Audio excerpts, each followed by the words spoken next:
This month marks 15 years to the unilateral disengagement from Gaza. 21 Israeli settlements in Gaza were dismantled by Prime Minister Sharon at the time, and almost 9,000 settlers were forced out of their homes.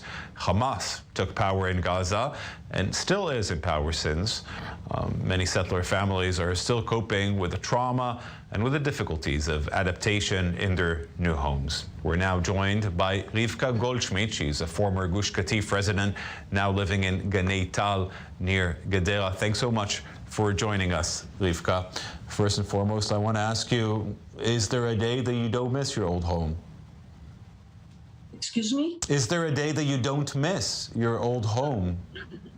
No, there's no day. And just half an hour ago, I spoke to my husband, and he said to me that till this day, 15 years ago, we were exiled and expelled out of this place.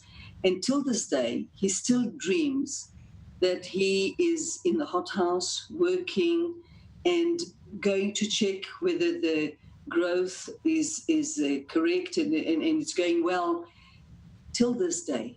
So tell us, how many years did you live there and what brought you there in the first place? Why choose Gush Katif? Oh, it's very difficult to tell a story of 28 years in a few minutes, but I'll tell you. We lived in Gush Katif for 28 years. We lived in the city before, and we decided that we wanted to go and join a new settlement with young people who start something from scratch. And we arrived in a place which was a complete desert. There was nothing there, just sand dunes. And in the sand dunes, there were built houses, small houses with red roofs and a big area of hothouses, greenhouses, what they call. And we grew a few kinds of flowers and a few kinds of vegetables, but eventually we started a farm of amaryllis bulbs, which was a great success. And it was like a high-tech growth. It was absolutely successful. And then when we got to the peak of the success, that was when Sharon announced that by the end of 2005, there will no longer be Jews in the Gaza Strip. And it hit us so hard. Were you at the time understanding of the circumstances? Did you think it was a good or a decent political move, or did you already then think it was a disaster? I'm not talking about the personal level. I'm also speaking about the state and political diplomatic front. Yes, I understand. First of all, it took us by surprise because a few months earlier, there were elections, and Prime Minister Sharon announced that he will never withdraw from Gaza, from the settlements, from the communities of Gaza Strip. And that was his policy. And with this policy, he came into power. And then he betrayed us. And he said the opposite.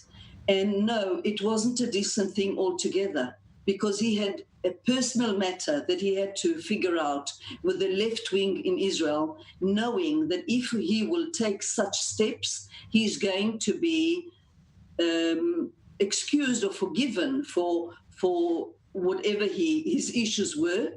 And he took these steps. Okay. I want to ask you, we have a right-wing government now in power with Benjamin Netanyahu. He's been prime minister for 11 years. Do you feel like something about your relationship with the country has changed since the disengagement, since that surprise that changed your life, or have you reconciled with the power? It's a very good question. You know, for the first few years, we had it very difficult to come to terms with the country, as you say, or to hang a flag, Israeli flag, which we are so proud of, on our house on Independence Day. But those days passed, and we came into terms, you know, and we got reconciled with the government, and not with the government, with the country. Okay. But there's not one day that goes by that we are not thinking of the trauma and of what we've been going through and we are going through. Even though we've built a new house in Ganei Tal, it's still called Ganei Tal, our community. Yeah. And we built a new house and we have a good life, but it's always there. It never leaves. And you know what? My children will never be able to show their children where they grew up in the beautiful life they had there.